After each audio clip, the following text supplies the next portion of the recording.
Bom, boa tarde a todos. Eu estou de moderador, perguntador e respondedor. Então, vocês têm 15 segundos para fazer a primeira pergunta, senão eu vou puxar a toca aqui.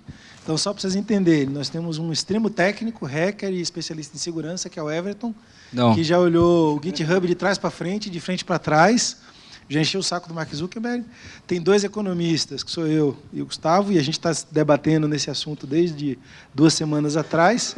E tem um abelhudo, que sou eu, que chama o Facebook de Fakebook. Então, podem perguntar à vontade. Alguma pergunta já aí? Não. Boa tarde. Só para dar o contexto, né, eu estou estudando o GitHub do projeto, então, caso vocês tenham alguma dúvida técnica, eu vou dar a propriedade para a parte mais de consistência. Então, falar do que está no GitHub, do que é possível. Então, eu estou aberto a perguntas e à disposição. Tem uma lá atrás já. Boa tarde. Eu gostaria de saber, no caso da Libra, já que ela vai manter a reserva em moedas, se ela vai estar também sujeita a questão da inflação, já que se houver inflação das moedas que ela mantém em reserva, me parece que ela também vai ser inflacionada. E como é que é essa visão de uma criptomoeda que pode ser inflacionada? E dá uma explicação sobre essa incongruência, né, no que a gente imagina. Vou deixar para o Gustavo essa. Vamos lá, então. Alô, alô. Estão ouvindo? Tá. Vamos lá. A criptomoeda, que a gente chama de... A Libra, o que a gente chama de stablecoin. Né? Ela é um token atrelado a uma cesta de ativos. Né? O principal que a gente tem de stablecoin no mundo é o Tether, né? Que é um Tether equivale a $1, com toda a discussão que se tem ou não tem o dólar no cofre lá dele. Tá? Mas no caso da Libra, ela não vai equivaler a $1, ela vai ser uma cesta de moeda. A maior especulação que tem, o que a gente sabe até hoje, é que ela deve ser muito parecida com o SDR, que é a moeda do FMI. Tá, eu escrevi um texto até recentemente sobre isso, como é que vai ser o Libra Reserve. Tá, mas ele vai ter basicamente alguma coisa em torno de uns 56% de dólar, mais uns 23% de euros, ien e libra esterlina, né, a moeda da Inglaterra. Tá, e ela não vai ter política monetária. Né, ela não vai ser um token que vai pagar juros. O que ela vai render ou pagar, ou ser equivalente a essas 4 moedas. Tem um ponto interessante da Libra também, que essas 4 moedas, eles vão ter nessas moedas investimentos também. Vão investir em títulos do tesouro desses países, que pagam juros. Tá? Esse juro vai ficar para a associação Libra, não para o investidor do token. Então, o que o token vai pegar é simplesmente as variações cambiais entre essas 4 moedas, se forem essas 4 moedas. Tá? E aí, dado isso, ela vai seguir a política inflacionária, etc., das 4 moedas. Vai ser igual a essa cesta de ativos. Pode fazer. Sobre a parte da tecnologia. Eu entendi que vai ser um consórcio de empresas, tem, eu acho que 25, vão chegar a 100, e que eles também iriam criar um protocolo específico para operar a rede. Então, eu entendi que vai ser uma rede privada e que esses 100 serão donos dos nós. Então, o cara que tem o Facebook, ele não é um nó. Tá certo meu raciocínio? Tá certo, era isso que eu queria saber. Tá certo. Exatamente isso. Quer comentar? Tá. Quanto à constituição do projeto, eu vou só me ater ao que está no GitHub e tentar ver o que eles descrevem, né? Porque é um dos pontos que eu tenho até divergência com alguns colegas aqui, é que eu não acredito em white paper. Eu passei de 2018 não lendo o white paper e investindo justamente naquilo que eu acreditava por funcionar. Então, eu ainda não acredito no que está no site, que isso pode mudar. Afinal, todo mundo sabe criar um site desde a época do Gilberto Gil, né? Criar meu website. E o ponto é editável. Então, tudo que eles falam sobre tecnologia, eu vejo como um projeto chamado Ripple. Tá? Eu acho que muitos de vocês devem gostar desse projeto. E tem pontos bem interessantes. A Ripple, no white paper dela, fala sobre um gateway de pagamento, que não está no GitHub, e falam que esse projeto é aberto. Tá? E eles têm representação no Brasil, eu tenho ciência disso. As minhas principais críticas não é você falar que vai fazer, é como você vai fazer.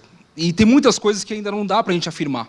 Né? Então, no momento, o que eu enxergo, e é o que está escrito no GitHub, todo o escopo, toda a mão de obra que está criando o projeto são pessoas do Facebook. O protótipo que está no GitHub, que inclusive eu estava brincando com alguns colegas, falando que eles estão mudando literalmente algumas partes específicas, ainda não foi criado os gateways de pagamento, como tem nesse projeto Ripple, que é uma caixa preta. Tá? Então, ao meu ver, eles vão seguir o mesmo modelo de negócio. Exatamente. Então, tem muita gente que fala, por exemplo, que só porque é o Ripple tem uma blockchain, que ela literalmente é um projeto de criptomoeda. Mas se a gente levar ao pé da letra, não segue muitas coisas referente a isso. Então, lhe respondendo, o protótipo que existe hoje ainda não tem esse gateway de pagamento. Tem várias especificações no código-fonte falando que eles estão fazendo isso, Deus sabe onde ou quando. Tá? E o segundo ponto, o que eu enxergo é que vai seguir esse modelo de caixa preta para meio de pagamento. Porque na especificação, acho que no segundo parágrafo do white paper, ele fala, né, dos nodes que funcionam como gateway de pagamento. E o código não está aberto. Tá bom? Deixa eu só fazer um comentário antes da pergunta em relação a isso. Para mim, a forma como eles fizeram o lançamento desse white paper, da toda a documentação e das discussões que a gente está tendo hoje, é um projeto mega do que a gente chama de Open Innovation. Tá? Eles devem ter alguma coisa entre 30% a 40% do negócio definido de como vai ser, e o resto eles soltam para discussão. Para gente que nem a gente, discutir e opinar, regulador, etc. Porque ele não vai chegar com um projeto da magnitude desse, com 100% feito, porque os reguladores já estão batendo com 30%, 40%, imagina se ele chegasse com tudo feito. Então, a forma de se desenvolver inovação, que é o que ele fez, ele colocou lá a visão dele, para onde eu acho que tenho que ir, tem 30%, 40% definido, o resto, vamos discutir. Acho que é um pouco dessa ideia. Sim, que está lá. Alinhando com isso, caso vocês queiram, podem ir no GitHub da Libra, né? GitHub, Libra, verificar as 3 últimas alterações. Eu comentei justamente isso, me responderam o seguinte, que eles ainda estão fazendo e, conforme eles vão terminando, vão liberando para a comunidade. Mas, diferente do que possa parecer, tem que ter uma adequação. O que eu enxergo é que existem vários subprojetos que eles estão integrando aos poucos. Então, tem gente cuidando da parte de meio de pagamento, entre 10 aspas, outras pessoas cuidando da tão esperada Move, que é a linguagem de programação para bater de frente com a Solidity, finalmente. E o ponto que eu enxergo é que realmente tem essa iniciativa. Boa parte do projeto que está no GitHub lembra muito aquele projeto chamado Pirate, para algumas pessoas que são íntimas aí da parte técnica. Então, o que eu enxergo é isso. Tem muita coisa do mercado que eles não estão fazendo do zero. É outro ponto que eu vivo criticando, né? Então, ninguém faz nada do zero no século XXI, cara. Não faz mais sentido. E o ponto é que eles estão acertando com aquela questão que eu havia falado. O white paper e o site da parte técnica é o norte. Não quer dizer que, literalmente, é a gravidade. Eles têm que seguir justamente conforme der. Sim. Pode perguntar? Então, gente, boa tarde. Eu sou o Tasso. A Glaucia não me deixa mais perguntar, mas eu vou falar rapidinho. O Gustavo falou com relação à Libra separada com 4 FIT, né, que seja euro e afins, que é uma possibilidade. Mas, para mim, fica a dúvida que como que você vai parear 4 moedas com poderes de compra diferentes, que têm inflações e taxas de câmbio diferentes, que na prática é inviável, na minha opinião, por paridade das moedas. Na minha concepção, e isso é até um pouco turvo, né? Porque a Libra, então, está sendo tratada como mais uma Libra, a Stable Libra. E até por isso tem meia hora que a Libra meio que sofreu um ban da SEC, foi tipo uma retaliação. Tanto até que a gente está vendo até um certo movimento no mercado de criptos agora. E fica para mim a questão. Para mim, a Libra, na minha concepção, vai ser uma nova tentativa de euro, uma moeda paridade global, que vai brigar com bastante SECs e CVMs da vida e bancos centrais da vida. Sim, acho que primeiro, a Libra vai ser... O jeito mais fácil da gente ver do mundo tradicional é como se fosse uma cota de um fundo de investimento que tem 46% de dólar, 25% de euros, etc, etc. Tá? Ele vai ter aquela proporção. Qualquer coisa que entra naquele fundo está distribuída naqueles ativos. Tá? E vai ter uma cota desse fundo que é um token, que é a Libra. Tá? Essa é a forma como vai fazer. Isso no mercado tradicional é super tranquilo. Todo mundo que já investiu em fundo aqui passivo já sabe. O fundo Petrobras. Você investiu num fundo Petrobras, ele tem ação da Petrobras. Esse vai ser definido lá como é que vai ser, e assim que aparentemente vai ser a discussão da Libra. Em relação ao regulador, Eu acho que o regulador hoje está num mundo dificílimo, por conta que a tecnologia ela corre muito mais rápido do que a regulação. Tá? Então, assim, todos os reguladores do mundo, quando tinha Bitcoin, alguns países baniram, outros aceitaram, outros ainda estão em discussão, não sabem nem como tributa. O Rossello comentou um pouco aqui dessa arbitragem que você tem entre os países nas criptos. Com o Facebook ou com a Libra, não vai ser diferente. Né? Você já tem gente que tem o Banco da Inglaterra já dando a entender que, sendo mais amigável, a SEC e os Estados Unidos já indo uma postura mais confrontacional, brigando, etc. O que eu digo em relação a isso é que hoje a gente está num mundo globalizado. Se você não fizer aqui, você vai atravessar a fronteira e vai fazer em outro lugar, e fazendo lá você tem acesso ao mundo inteiro, porque a gente está dentro da web, internet, etc. Então, assim, a gente tende a ter cada vez mais regulamentações globais, mas o caminho para chegar lá é um caminho dificílimo e super complexo, e vai ser isso, vai ter cara deixando, o cara não deixando, o país deixando e o país não deixando. Então, assim, até por isso, volto no ponto, a Libra não saiu com tudo fechado.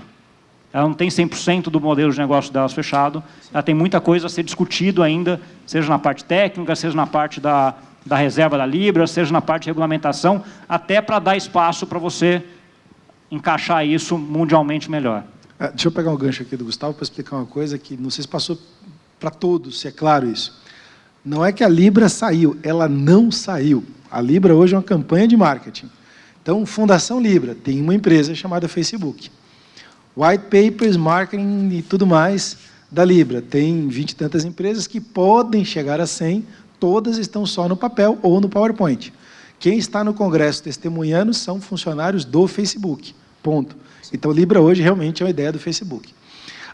Sobre a tua pergunta de cesta de moedas, como o Gustavo bem falou, explicou brilhantemente, é uma coisa de fundo. Existe um pequeno probleminha nessa história. A Libra está na Inglaterra, o dólar está nos Estados Unidos, né? O Yuan está na China, a Fundação Libra está na Suíça. Da onde vai vir esse dinheiro e como que ele vai sair para fazer essa cesta lá na Suíça e etc. Então, literalmente, e a gente tem maneira de fazer isso no mercado financeiro. Essa é uma grande preocupação dos bancos centrais. Sim. E a última pergunta não é, acho que é essa que é interessante, assim, vamos, eu tenho Libra no Brasil, vou pagar o cafezinho ali usando Libra. Quem faz essa paridade entre a cesta da Suíça e o cafezinho daqui, que é em reais? Né? É um gateway daqui do Brasil, é um gateway internacional? Como é que eu faço esse tipo de coisa? E a outra pergunta importante é, como que o Banco Central vê isso?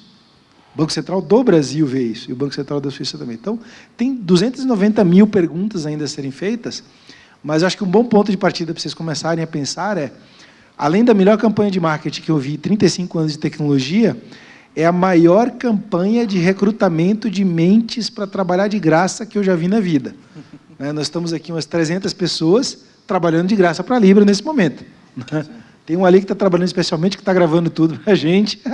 Então, a gente está trabalhando de graça, está todo mundo se incomodando aqui, o que é.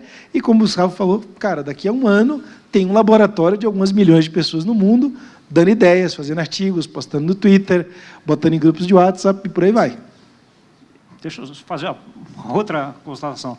Isso, um dos fatores da Libra também, quando a gente vai entrar em regulação, foi a parte do que, até vou comentar amanhã, do que a gente chama de moeda digital do Banco Central.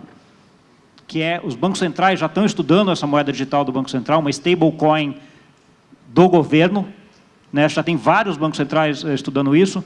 O que está acontecendo é uma aceleração desse processo, porque vai ter uma briga muito grande, aí a minha opinião para frente, do que a gente chama dessas moedas fiduciárias ligadas à geografia, né, aos países, e a moeda das grandes corporações, que a Libra acho que é uma das primeiras que está vindo, mas acho que vão ter outras. Né? E aí essa briga de poder, porque moeda ainda hoje é uma fonte de poder muito grande. Tá? Então, os bancos centrais hoje estão uma correria para você fazer emissão da CBDC, né? Central Bank Digital Currency aqui. Esse é um dos efeitos da Libra também importante.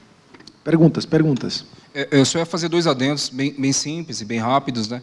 É que nós ainda estamos na parte mais, vamos dizer, a parte um pouco mais superficial do projeto ainda, justamente por focar no meio de pagamento.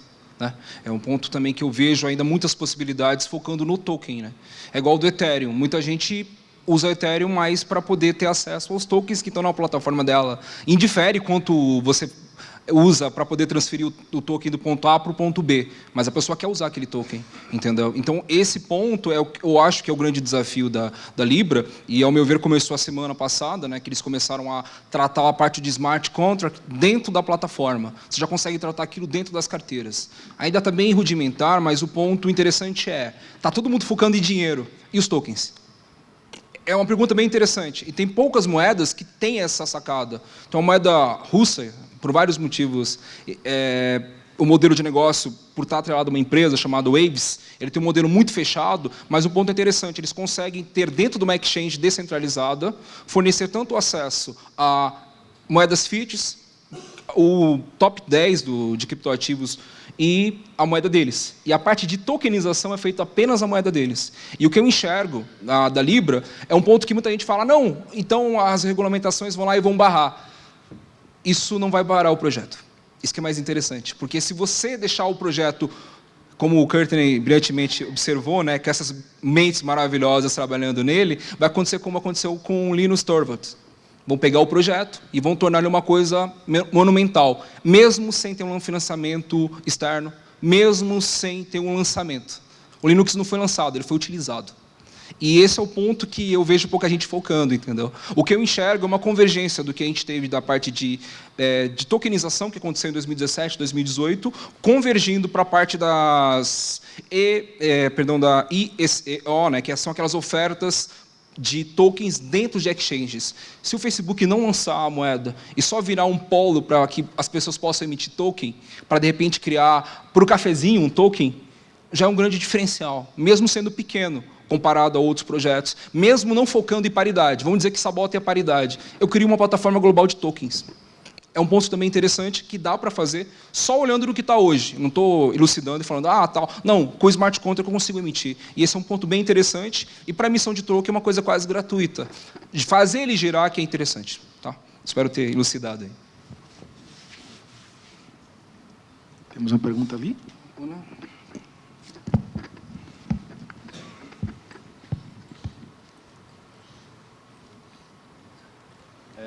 É uma pergunta mais para o Everton, eu acredito. É uma pergunta aberta, na verdade, assim, como desenvolvedor. O que tem? Eu nunca li o GitHub deles, mas o que você tem para falar das oportunidades de desenvolvedores, se já existe alguma comunidade, se já a Move já se fala alguma coisa, se alguém já fez alguma aplicação de teste. Porque, assim, a princípio, parece ser uma baita oportunidade. É como, por exemplo, como você mesmo falou, assim, é um novo Solidity, e com o tanto de usuários Facebook tem, né, Instagram, e parece ser algo interessante para aprender, sim, meio aberto mesmo. O que você acha do que vem por aí como desenvolvedor para aproveitar oportunidades? Claro, boa pergunta. O ponto interessante é o que eu vou dizendo, né? Exemplo, eu sei desenvolver, mas eu não sou desenvolvedor, né? Mas a parte interessante, para fazer auditoria, a gente tem que, às vezes, pegar um trabalho magnânimo, que nem do Satoshi Nakamoto, e falar, esse ponto não funciona aqui. É ter essa sobriedade, entende? E a comunidade ainda não está sendo formada, a própria Libra, por estar fechada e por ter pessoas, muitas vezes, voltadas para a parte de economia e de regulamentação, que são discussões muito pertinentes. Afinal, isso vai abranger a nossa vida. Mas o ponto é que a comunidade não teve ainda esse time. Tem dois repositórios padrão no GitHub da Libra. Um é sobre o protótipo da moeda, ainda não foi nem sequer estabelecido, então não tem um release. A Move ainda não existe, tá? Só tem referências do GitHub, do white paper dela, e conforme eu falei, o white paper, uma criança pode escrever isso. Então, o ponto tem alguma coisa que eu possa verificar? Da Move, ainda não. Mas é aquele ponto, né? É isso, inclusive, que me motivou a trabalhar com o projeto.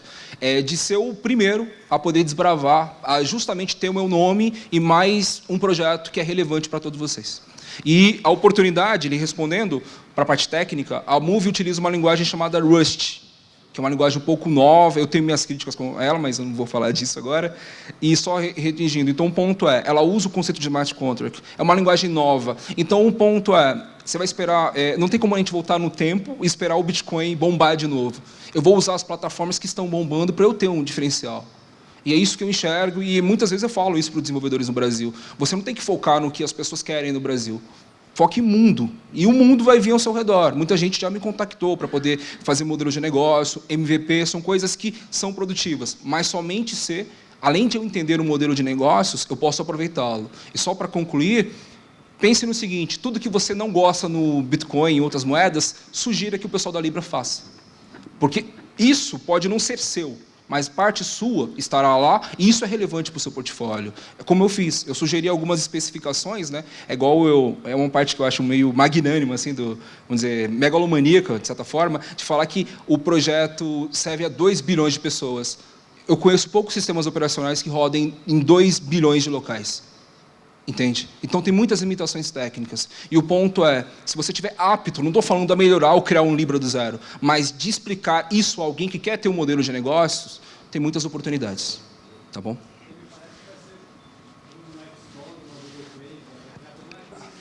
Sim, vai ter um ecossistema, isso procede, tem um projeto chamado NEM, né, que ele tem um modelo híbrido, que tem tanto tecnologia para quem desenvolve de forma fechada, permissões, com assets, e também tem todo um arcabouço com wallets públicas, blockchains, que tem acesso ao público, e também tem um modelo de escalabilidade chamado Catapult, que engloba isso. Então, ao meu ver, eles vão abrir especificações, estão fazendo isso a 7 chaves, né? Porque você tem que entender que parte do código está aberto. E a parte que eles ganham dinheiro com o Facebook não é aberto nem para agências que fazem segurança. Tá? Então, é justamente ligar o ponto A com o ponto B que dá trabalho. E é isso que muitas empresas fazem, né? Essa dificuldade de tornar a informação pública verificável, mas que ele também não expõe um modelo de negócio. Então, é por isso que eu ainda pondero quanto à questão do que vai ser. Mas o motor central é o que eu lhe falei de Rust, as oportunidades vão surgir a partir disso, né? Então, já tem o RPC e algumas formas de você interagir e criar especificações. Eu acho que é muito interessante para quem é desenvolvedor, para você justamente estar participando da parte inicial do projeto. Imagine que em 2009 você estava lá falando, Satoshi, arruma esse ponto aqui que isso não faz sentido. No Brasil a gente não usa ponto como vírgula, a gente usa vírgula, por exemplo. Sabe? Essas pequenas sutilezas permitem que você participe de um projeto. Pode parecer uma coisa pequena, mas o ponto é a sua porta de entrada para o seu portfólio que tem referência global. Vai virar Core Dev em Libra. Mais uma pergunta? Se não tiver perguntas, eu vou cutucar os dois. Eu tenho aqui. Opa. Bom, primeiramente, boa tarde. Meus queridos, eu queria perguntar primeiramente sobre o código. Alguns amigos meus já comentaram sobre o código que existe. Tem um módulo lá de aprovação, então, teoricamente, as pessoas poderiam aprovar projetos para entrar dentro da Libra. Aí é para o Everton, né? Sim. E, em segundo lugar, eu queria perguntar sobre o que vocês veem para o futuro, se tudo der certo, se a Libra não for barrada lá pelo SEC, mas eu acho que nem pode ser barrada, porque está na Suíça, né? Eles nem deveriam estar lá sendo sabatinados pelo Senado, mas, enfim, fizeram o jogo dos burocratas, né? Se vocês veem que o futuro vai ser tipo um WeChat da vida, onde a gente vai estar pagando, dando esmola pelo aplicativo, pelo WhatsApp, pelo Instagram, pelo Facebook, pelo Messenger e por aí vai. E como isso vai impactar também a parte dos bancos e as criptomoedas, se isso vai mudar o futuro de forma bem relevante, vai bancarizar milhões de pessoas que estão desbancarizadas e por aí vai. Qual que é o futuro que vocês conseguem prever ou antever ou criação de cenários aí? Obrigado. Vocês querem falar e o Marcelo? Tá, eu vou começar então. O ponto sobre a linguagem em si, sobre o modelo, está muito ainda, não digo rudimentar, mas está muito experimental ainda. Não dá nem para afirmar que vai ser como o WeChat, mas a ideia é fazer uma integração, entendeu? E o que eu enxergo, ao meu ver, é que faz sentido você criar como se fosse um plugin para poder integrar os projetos, né? Afinal, por mais que possa parecer transparente para todo mundo que usa Facebook, WhatsApp ou Instagram, são modelos que, tecnicamente falando, são totalmente distintos, sabe?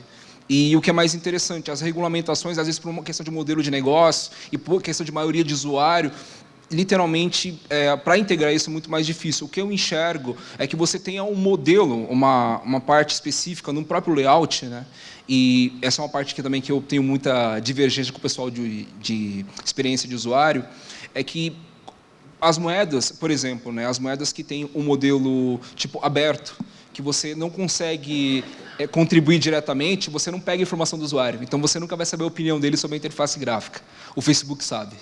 Então, ele vai focar naquilo que chama a atenção do usuário, mesmo que ele precise, às vezes, fazer um cadastro, fazer alguma outra coisa, para a pessoa ter aquilo internalizado. E não necessariamente tem que operar com o WeChat. Pode ser que você, inclusive, eleve isso com a possibilidade de você emitir tokens numa carteira, o que seria um passo adiante. O WeChat não faz isso. Ele só é usado para meio de pagamento. Então, me respondendo, e para ser breve, eu enxergo que vão ter muitas mudanças, inclusive por causa da regulamentação ao redor desses outros projetos, e a gente só está focando no Facebook. E os outros projetos que também vão querer entrar, como o próprio Visa Master. Já parou para pensar, você usar uma carteira que você consegue mandar do ponto A ao ponto B com a velocidade da Visa Master, o que é bem interessante. E é isso que eu enxergo, sabe? Talvez vão ter muitas limitações para a emissão e para pagamento, como o WeChat não tem, por justamente não criar um conflito com o modelo de negócio de pessoas que já estejam no projeto. E quanto ao futuro aí do Libra, eu mandei algumas correções, eu espero que eles ouçam, e eu espero que o Brasil seja uma das primeiras potências nessa questão tecnológica, né? Porque enquanto muita gente está falando de regulamentação, falando de outras coisas, o que, como eu havia falado, são discussões muito pertinentes, mas tem muita gente boa aqui técnica.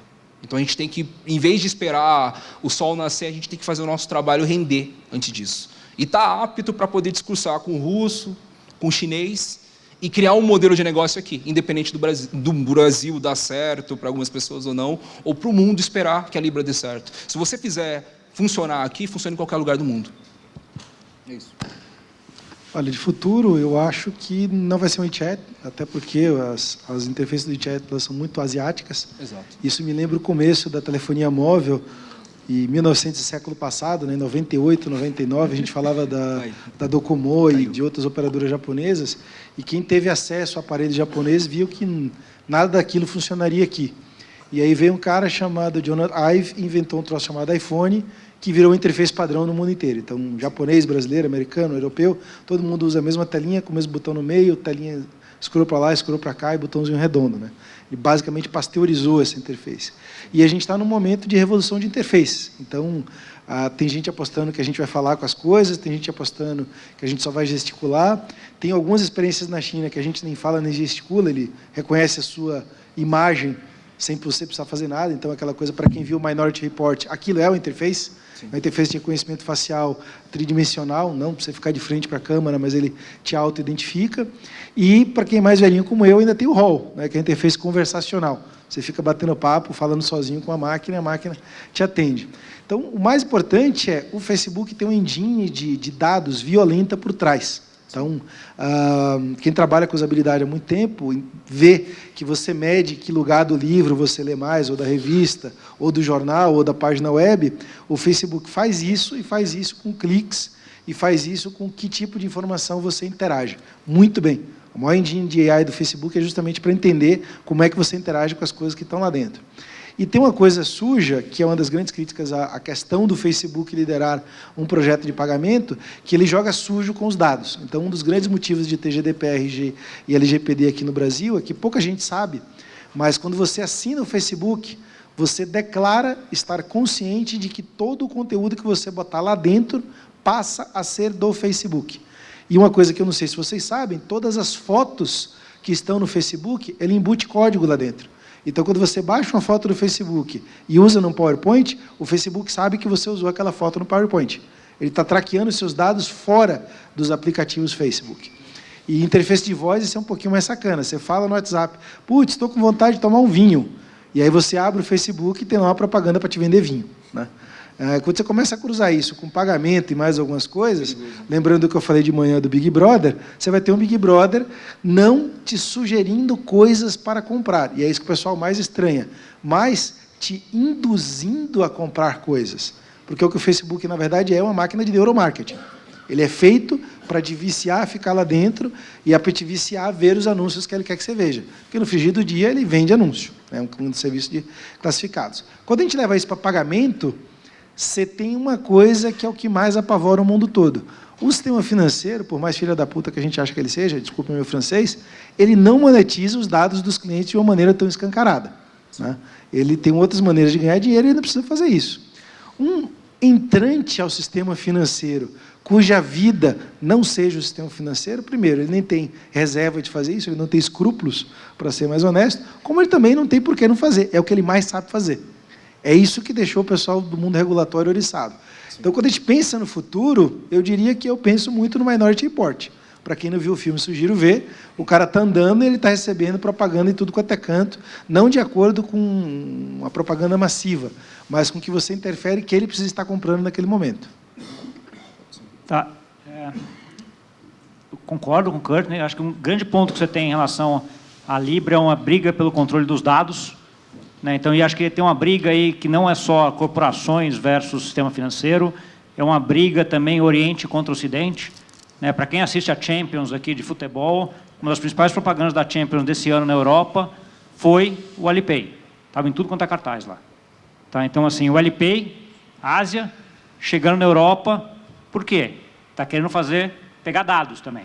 Né? E se a gente vai ver a parte de privacidade da Ásia, é muito diferente do que a gente tem por aqui. Né? Então, China é um grande exemplo. Então, assim, acho que a briga pelo controle de dados e os dados financeiros são os dados importantes. Acho que é uma briga que a gente vai ver cada vez mais, governos, corporações, leste, oeste, norte, sul, aí entrando nessa briga, acho que é um ponto importante. O outro ponto que eu acho importante da Libra é que é uma primeira vez que a gente tem uma moeda ou um meio de pagamento que pode se tornar um meio de pagamento mundial. A gente teve várias iniciativas aí atrás para fazer isso. Né? O SDR da FMI é um, que foi na década de 70, o euro é outro, que foi um pouco depois ali, mas você não conseguiu ser um meio de pagamento mundial, aceito em todo lugar por todos. Tá? A Libra tem esse potencial. Vai ser ou não, aí é uma discussão que a gente vai ter aí para frente, mas eu acho que ela abre essa discussão. Que não seja a Libra, pode ser uma outra moeda, usando de alguns melhoramentos da discussão que a Libra está trazendo. Eu acho que esses dois pontos são pontos importantes aí da Libra para a gente acompanhar para frente. Eu só ia fazer um adendo, enquanto o Courtney falava, eu lembrei de um ponto interessante da parte técnica, é que mesmo tendo um modelo fechado da questão dos gateways de pagamento e tal, tem um modelo de blacklist, whitelist dentro dos nodes, tá? Então, mesmo os amiguinhos que são membros fundadores, igual eles falam no white paper, eles podem muito bem sair do projeto por questões jurídicas, modelo, regras de negócio e outras coisas. E essa é a minha principal crítica, entendeu? Porque eu enxergo muitas barreiras, né? Então, eu sou obrigado a dizer quem eu sou obrigado a fornecer meus dados, e eu sou ainda obrigado a ter uma boa vontade alheia para que eu possa trafegar do ponto A ao ponto B com aquilo que supostamente é meu, entre aspas. Né? Então, essa é a minha maior crítica com o modelo da Libra, pelo menos o que eu enxergo atualmente, é que muita gente fala da questão justamente de ter esse controle, mas eu acho que, no ponto, se você vincular o seu ID, que está no Facebook, ou qualquer outra plataforma que participe desse consórcio, porque é um nível mais, vamos dizer, vamos dizer, um pouco mais grave do que Mynide, né? Que eles literalmente vão interagir, inclusive, com o seu histórico. Né? É bem pior. Então, é isso que eu enxergo de ruim no projeto, e essas são as minhas críticas, é por isso que eu acho que as moedas distribuídas são muito mais fortes que as descentralizadas, não tão sutis a canetadas, né? Por mais que eu confie em algumas empresas, no modelo que elas se dispõem a fazer, eu não confio no Facebook para a questão de transparência de dados. E também na parte como eles usam tecnologia, a própria Google criou restrições do modelo de negócio dela no Android pelo uso indevido, entre aspas, do Facebook em alguns aplicativos. Né? Então, são coisas que realmente o histórico corrobora com o que você falou, né? O Facebook não tem um porquê não fazer, se ele tem esse poder, e tem muita gente que não tem a capacidade nem de entender o que eles estão fazendo. Uma outra coisa interessante, que também para mim é muito subestimada, é a gente até agora ouviu falar de grandes aplicações tecnológicas lideradas por alguém. Então, o Portilho foi uma coisa muito interessante. O Portilho ele tem essa visão muito pragmática de mercado de capitais, e ele falou, olha, a tecnologia é um meio para, ponto. A derivada dessa lei é assim, a tecnologia, às vezes, ela não é só o meio para, ela é a única maneira para. Exato. Então, se não houvesse web, não haveria a Amazon. Sim. Não existiria a Amazon como business, como ela existe depois dos anos 90, se não tivesse a tecnologia da web. A Libra, ela é um modelo de negócio em grupo, para uma coisa que até agora é feita por oligopólio.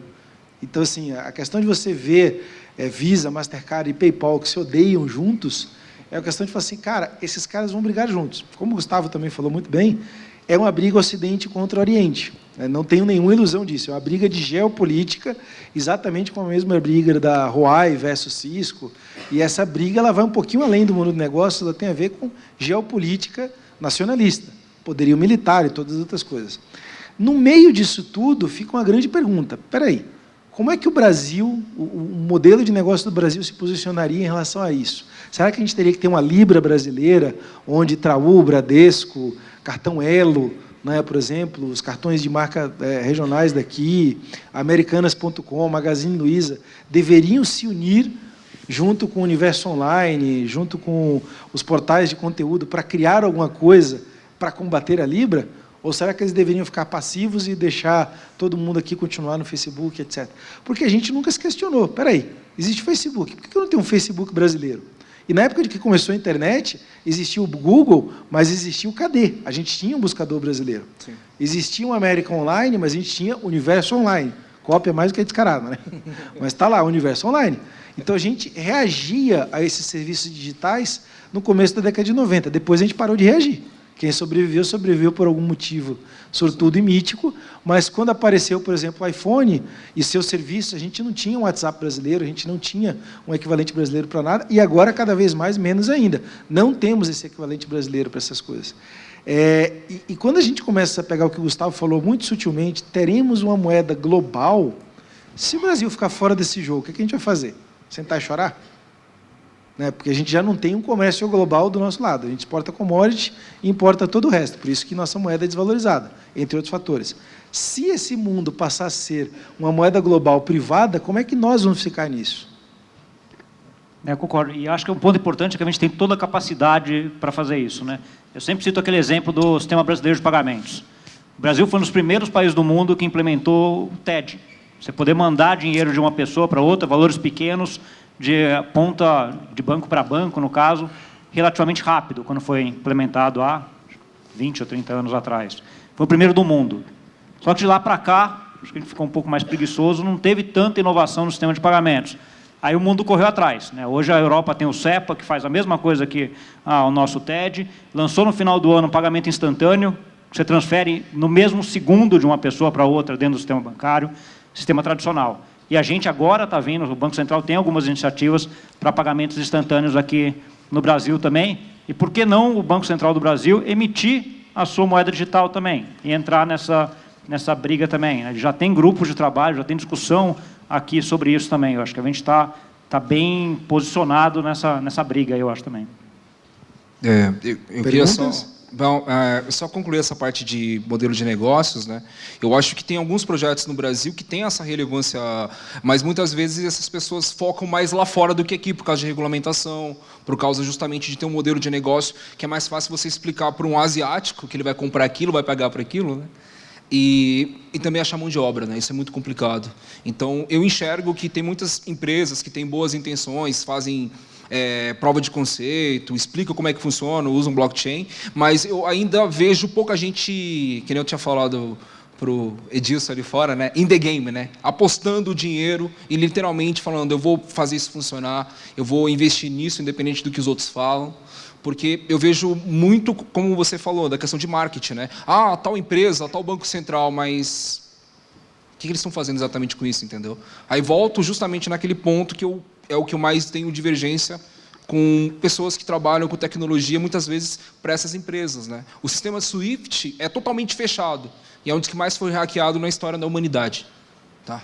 Se você pega o seu celular, o iPhone, ele é mais seguro do que um sistema, tipo, mesmo tendo partes públicas, ele é mais seguro do que todo o sistema que nós temos de transferência global entre os bancos. Não é tão irônico isso? Justamente aquilo que deveria ser seguro é o que mais as pessoas atacam. E o ponto mais interessante, tem uma guerra de narrativas que, se você procurar, sistema SWIFT foi hackeado, as pessoas meio que tornam a palavra um pouco mais palatável, assim, deixa, não, um banco foi pontual, não, é o sistema que é ruim. E o ponto é, a discussão ainda não chegou nesse meio de tornar isso aprimorável para o mundo. Não estou falando só do Brasil, tá? Essa é a minha crítica. Exemplo, o Open Banking é uma forma que as pessoas têm de interagir que torna um pouco melhor, mas ainda fecha naquele modelo de negócios fechado que os bancos ganham dinheiro. Os bancos não querem que os dados sejam públicos. O que tudo bem, faz parte do modelo de negócios deles. Mas o ponto é, o usuário não tem que esperar a boa vontade do banco para poder negociar do ponto A para o ponto B. E aí vem outro ponto também, o Open Banking, eu acho que é uma discussão espetacular também.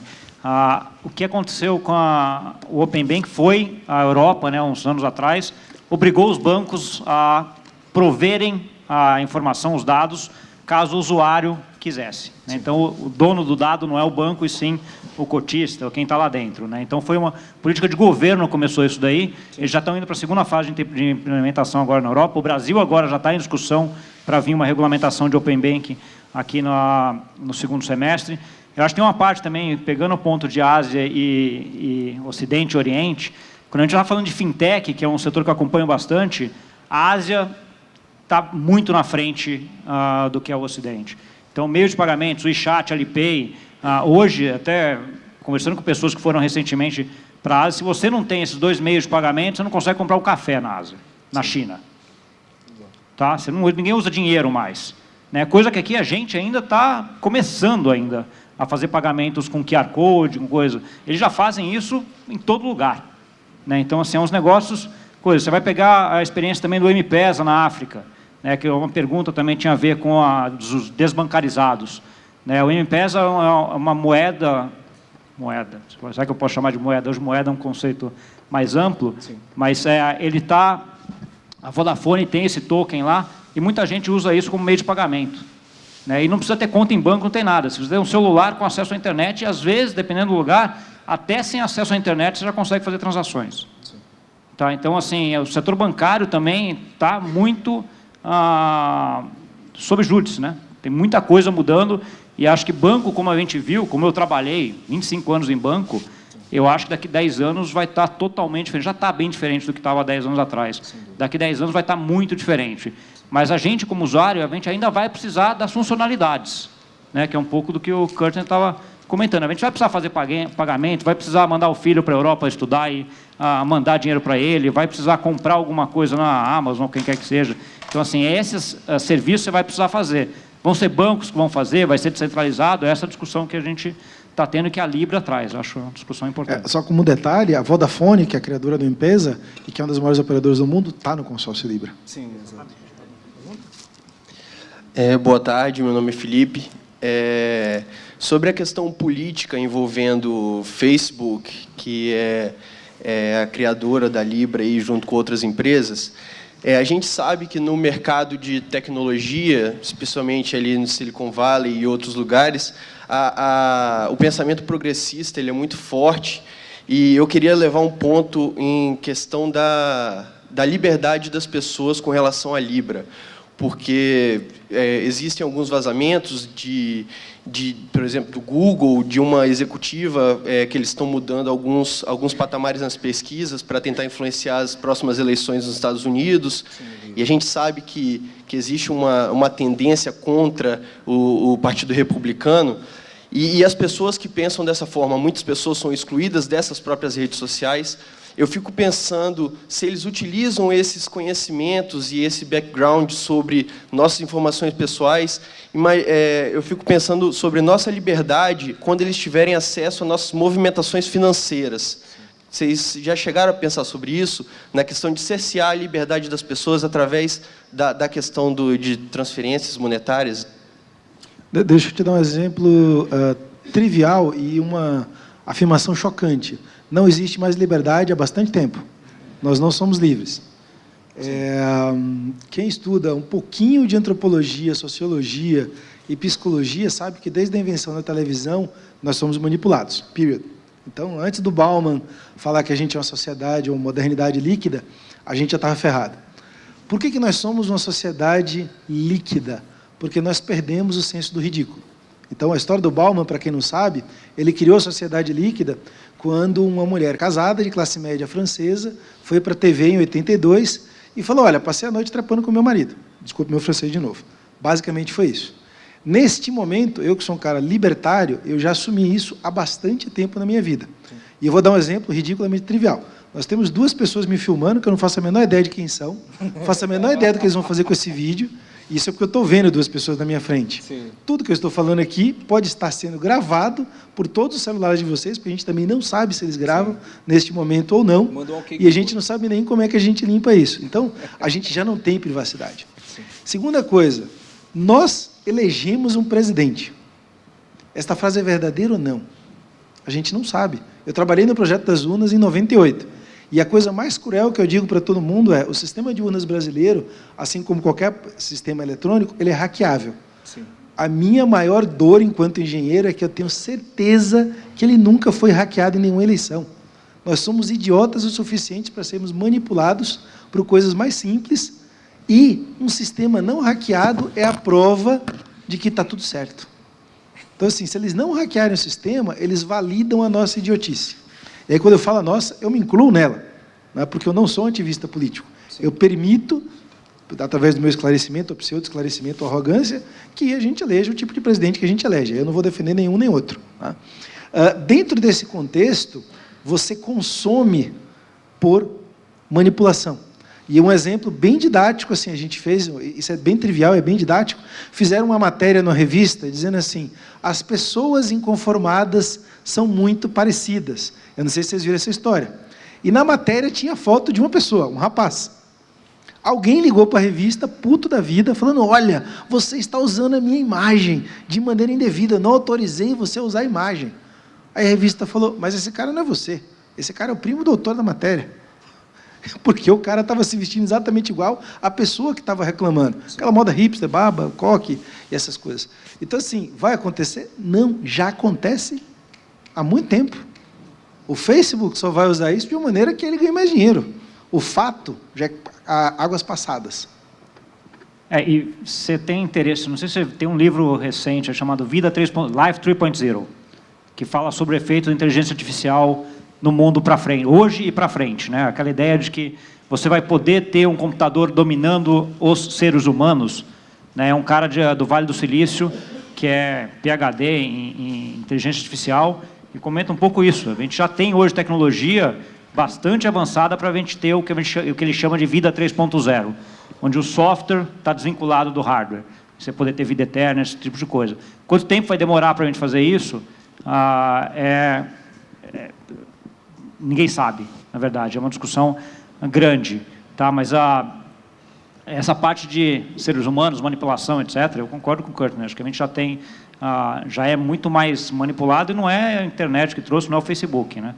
Uma coisa engraçada que eu acho em relação à Libra é que a gente tem um monte de discussão por conta de ser o Facebook. Se fosse a Google, a Amazon, a discussão seria a mesma, né? Provavelmente não, por conta de toda a manipulação, o histórico do Facebook tem. Mas o Facebook tem, isso aí, até se pegar pelo valuation da empresa, vis-à-vis quantidade de engenheiros que ele tem, eles têm os engenheiros mais valorizados ou mais caros do mundo. Tá? São as principais cabeças do mundo, estão lá dentro. Então, eles vão trazer esse tipo de tecnologia e vão assumir riscos, que nem assumiram agora. Né? Montaram um negócio que eu achei espetacular, porque eles montaram uma associação e trouxeram um monte de cara que nem se fala para vir junto com eles. Então, a gente fala muito, é o Facebook. É o Facebook que está liderando, que está começando, que está fazendo o código. Sim, mas ele já deixou claro, pelo menos no escrito lá, precisamos ver ainda como é que vai ser para frente, sim, claro, né, como é que vai ser isso para frente. Que ele vai ser só um participante, que ele não vai ser o cara que não vai usar os dados, que vai ter a Calibra, que vai ser o wallet que vai tocar. Né? Então, ele também já fez o dever de casa de falar, eu já sabia que todo mundo ia discutir que o Facebook usa dado indevido, etc. Então, como é que eu vou tornar isso mais palatável para o mundo? Associação, etc, etc. Acho que esse é um ponto importante. Só o último adendo, quer dizer, eu queria fazer algumas observações, concordo tanto com o que o Courtney falou quanto com o Gustavo, mas eu, como otimista, acho que com código, com tecnologia, eu acho que não dá para manter um monopólio numa sociedade de informação. tenho muita fé em muitos projetos que justamente pegam esse modelo de negócios que já está estabelecido por empresas que todo mundo sabe qual que é o modelo de negócio deles, qual que é o modo operandi deles. E eu enxergo o seguinte, tem uma empresa aí bem modesta que está surgindo, justamente criando um modelo para patrocínio, para a questão de anúncio, né, que criou um token chamado BAT, que é o Basic Authentication Attention. Attention, exato. E o ponto é interessante isso. Enquanto está todo mundo brigando por view, por AdSense, em vez de eu brigar para justamente seguir aquele modelo, global ele ou não, mas é o modelo que nós temos hoje, o que mais justamente você consegue ter esses quantitativos, você cria um incentivo para alguma empresa ir contra a maré e fornecer mais privacidade ao usuário. Inclusive, quanto à Calibra, depois dei uma olhada a das ONGs que participam do consórcio atualmente. Tá? É bem interessante esse ponto, porque você começa a ver a divergência e, ao mesmo tempo, uma convergência de ideias. Né? E isso influencia diretamente no modelo de negócios. É o que eu muitas vezes critico de empresas que têm um modelo fechado em DLT, o que não é um problema. Acho que toda tecnologia pode empregar pessoas, se bem utilizada, pode realmente oferecer algum produto ou um serviço, mas a gente tem que ficar atento no que a gente está comprando. E é o que eu não enxergo, muitas vezes, no Facebook ou outros projetos, que trazem essa discussão falando, às vezes, várias palavras assim que atraem o marketing, mas fogem justamente dessa questão de... e se tudo que você está dizendo der certo, o que vai acontecer? Aí fica aquela ideia, pô, eu vou ter acesso a tudo? Na verdade, não. Você está criando incentivo para que outras empresas quebrem seu monopólio.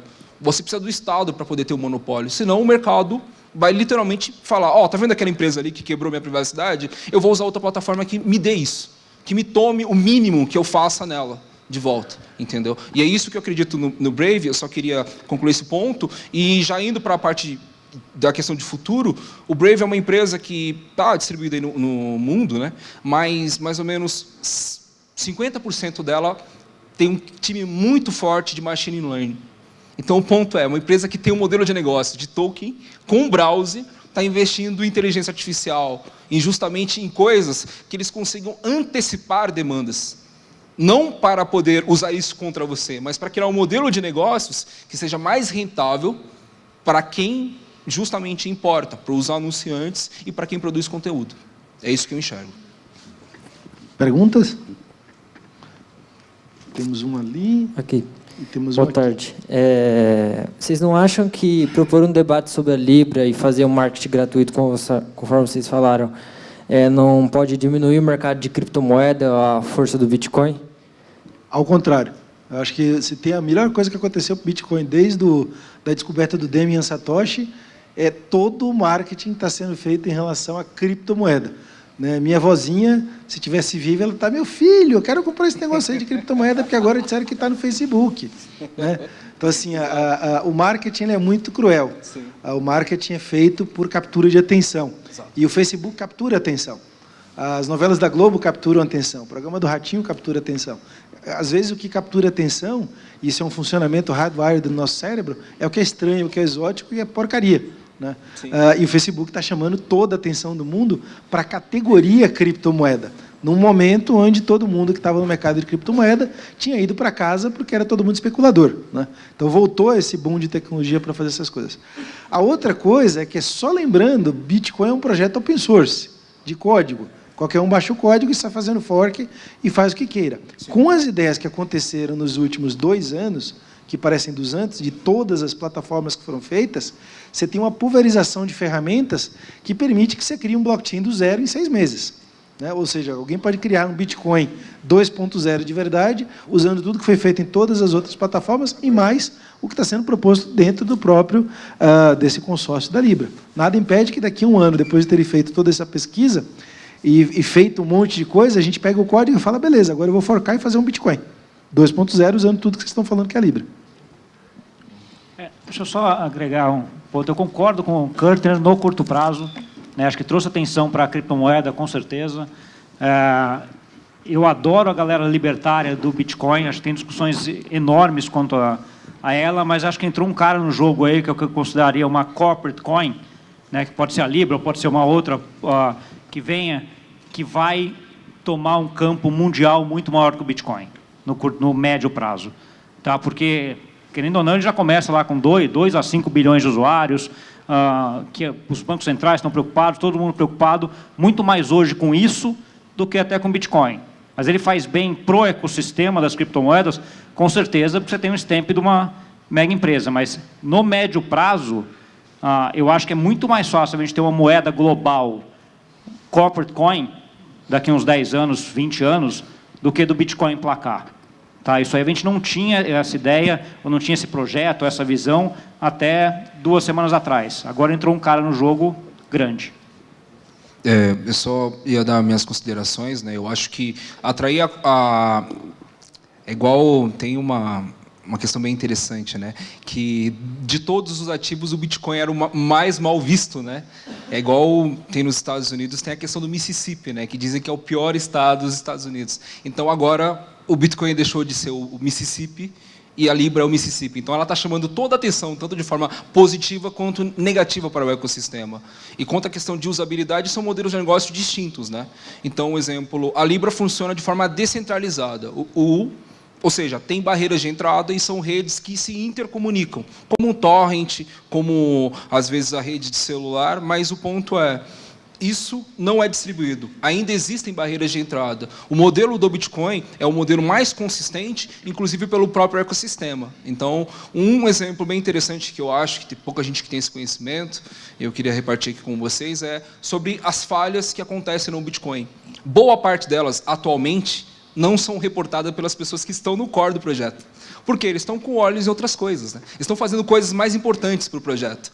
E pessoas que estão de fora, que têm um seu fork, que tem algum valor, conseguem falar, putz, acho que se tentar daqui para cá vai dar falha, ou vou conseguir um double spend, e por aí vai. O ponto é, o ecossistema está forte nos projetos distribuídos, independente do que as pessoas achem quanto a projetos descentralizados. E sobre o Bitcoin, eu acredito muito mais nos projetos como o Bitcoin para ser uma arma contra a pobreza, por justamente não segregar pessoas, porque é justamente aquilo. Você pode não ganhar dinheiro com isso, mas o simples fato de você saber que se der problema na sua nação, no seu continente, você pode trafegar do ponto A ao ponto B sem barreira de entrada, é uma coisa que me conforta. Perguntas? Marcelo, boa tarde.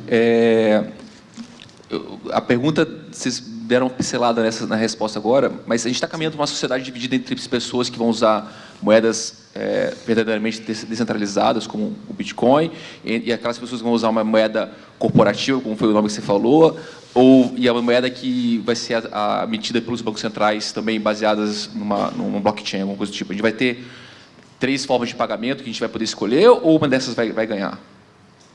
Depende muito da pessoa. A gente vai ter pessoas que não vão ter moedas at all, vão viver em escambo, em sociedade societária, socialistas. Se for num kibbutz israelita, não tem moeda.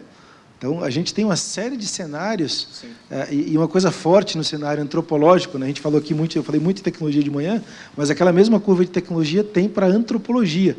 A gente voltou a ter tribo, né? E dentro de algumas tribos não existe mais moeda, porque não existe mais posse. E essa é uma tendência muito forte para alguns micronichos. O que eu entendo é que a gente tem hoje uma pluralidade mental e geracional muito grande, e é uma questão de uso e conforto. Tem pessoas da minha idade, de 49 anos, que não se sentem confortáveis de jeito nenhum com tecnologia. Tem pessoas de 15 anos, na Alemanha, que odeiam o Facebook. Não tem nada, o pessoal usa, eu estava até brincando com uma amiga americana, ela fala, I will text you. Eu falei, pô, text é aquela coisa do SMS. Você fala com algumas pessoas do mundo, o cara não tem nem WhatsApp, que dirá usar Facebook. Né?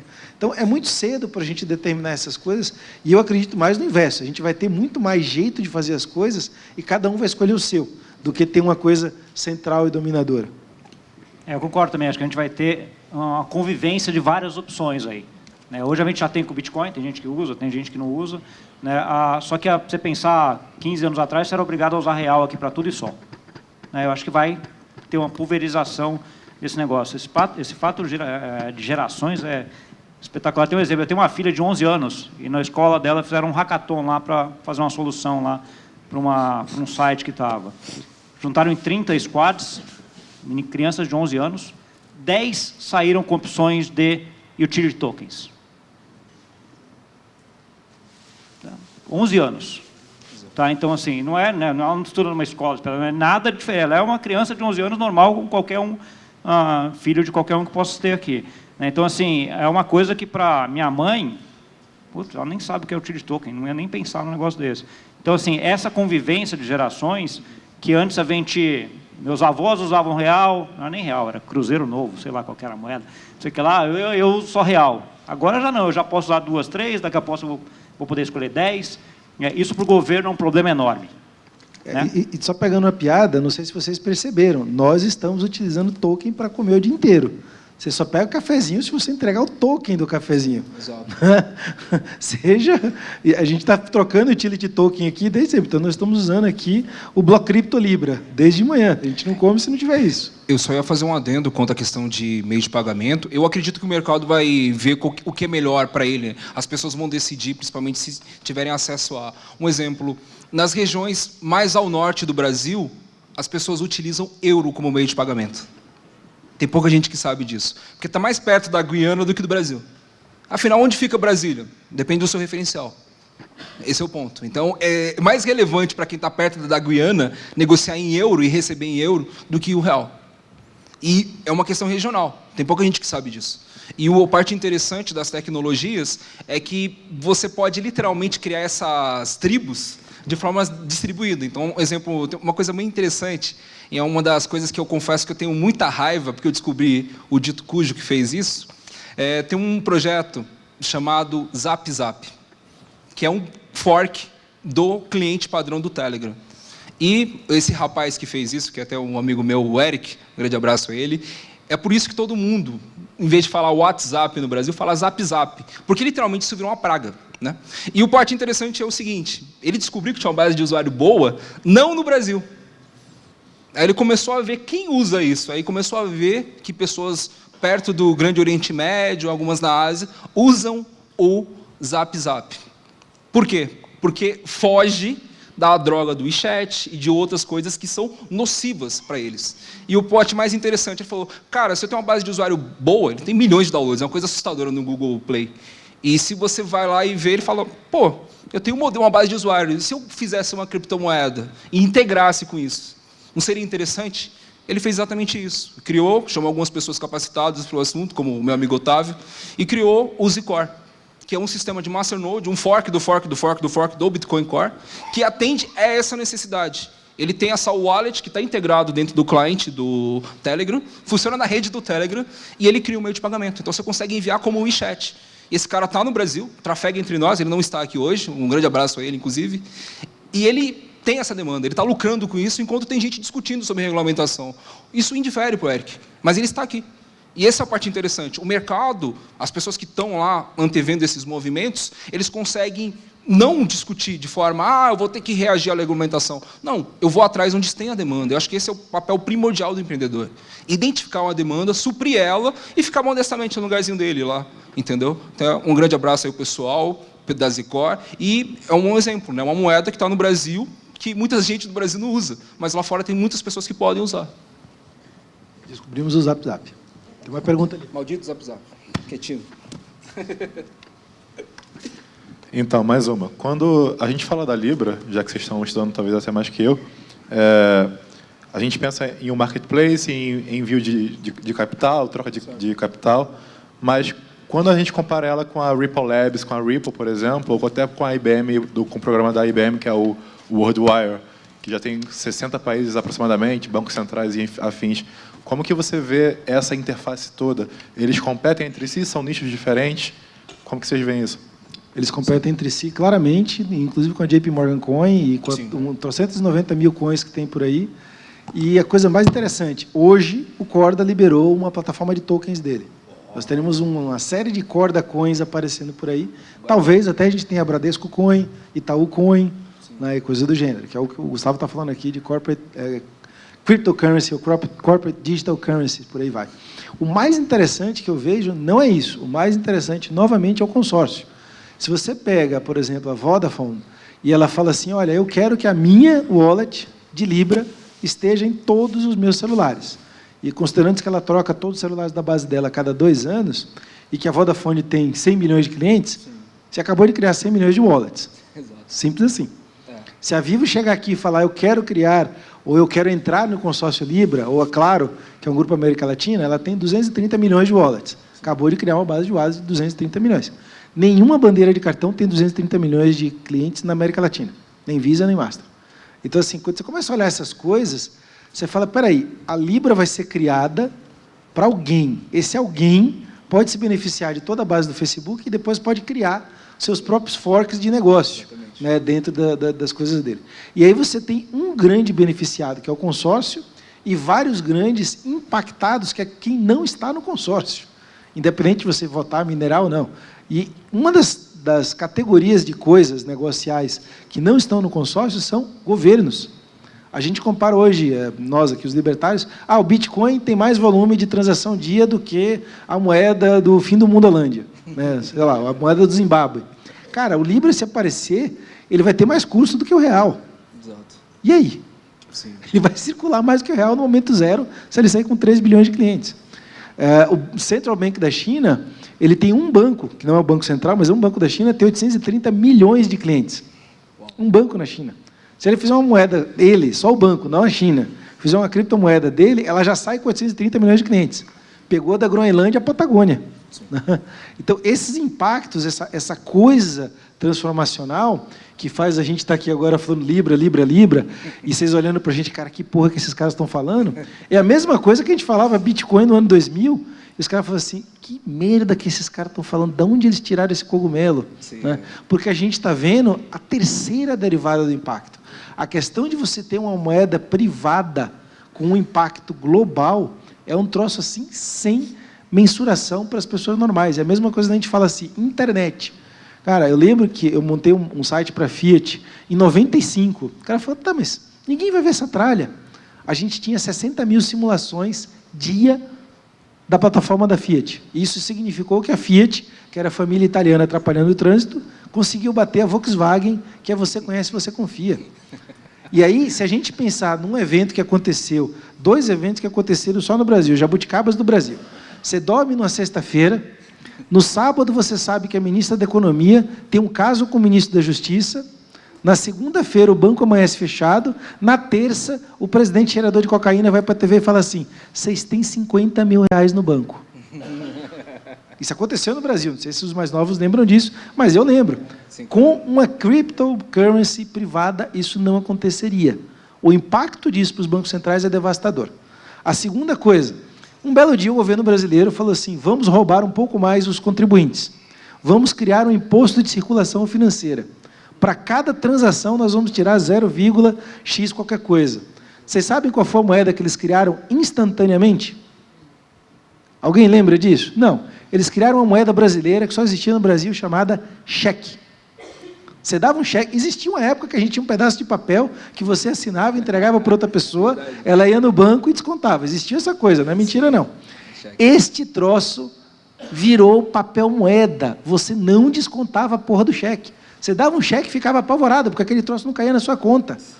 Eu já dei um cheque meu na Bahia e assim, achei o mesmo cheque no Rio Grande do Sul, não é piada, não. Falei, cara, que loucura. Eu comprei o meu cheque de volta. Para falar, cara, eu quero esse cheque de volta porque eu tenho que guardar essa história. Isso era um ato de rebeldia anti-imposto. Esses efeitos colaterais, ou efeitos não previstos, que para a gente hoje é uma coisa trivial, com uma moeda eletrônica global, são bem mais imprevistos e bem mais side effects. A gente não está conseguindo prever isso agora. Por isso que está todo mundo falando disso. E acho que tem um ponto... Posso só... Vocês aqui, a gente já estourou o tempo, mas a gente vai deixar mais uma pergunta. Eu sei que o debate está muito bom, eu também estou gostando, mas o cronômetro ali não está ajudando a gente. Já deu 0. Então, você continua a sua parte, mas eu acho que todas essas iniciativas da IBM, Global Transfer, Ripple, etc., são formas de você plugar os mercados financeiros tradicionais. Tá? Então, assim, tem uma entrevista com o Carlos da IBM no programa Câmbio meu da Infomoney, agora na quinta-feira, tá? Se tiver interesse, acho que vai ser bem interessante. Tá? Mas eu acho que isso aqui é mercado tradicional. A Libra, ela monta um ecossistema global já que não precisa desse mercado financeiro tradicional para conectar, fazer câmbio, transferências internacionais, etc. Tá? É uma outra discussão. É só o último adendo, eu sei do quanto ao horário, mas o modelo de negócio da Libra impacta diretamente a Ripple e a Stellar, né, que são projetos que são muito parecidos, e o único diferencial positivo para a Libra é o que eu chamo de bug bounty, que é a caça de bugs. A Libra, quando saiu, eu já mandei um e-mail para o Facebook, lá assinando criptograficamente, como se isso fosse útil para eles, né, mas, enfim, eu mandei, e eles, de antemão, falaram que tem um projeto para ver isso. Há muito tempo atrás, eu mandei para a Ripple, eles nunca me responderam.